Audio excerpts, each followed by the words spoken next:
అరుణాచల క్షేత్రంలో అత్యంత ప్రధానమైనది ఇది అని అడిగాడు గౌతమ మహర్షి పరమశివుడు. ఇక్కడ నేను చాలా తొందరగా ప్రీతి చెందేది దేనికో తెలుసా? ప్రదక్షిణము చేత అని చెప్పాడు శివుడు. ఇక్కడ ప్రదక్షిణం చేస్తే అసలు దాని వలన వచ్చేటటువంటి ఫలితాన్ని చెప్పడం సాధ్యం కాదు. అది ఎంత ఫలవంతమో రేపు మీకు చూపిస్తాను.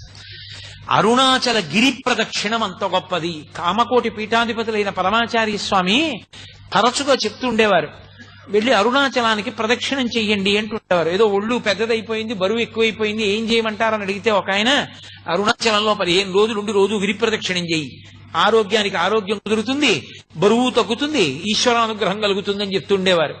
అంత గొప్పది గిరి ప్రదక్షిణం. రెండవది అరుణాచల జ్యోతి.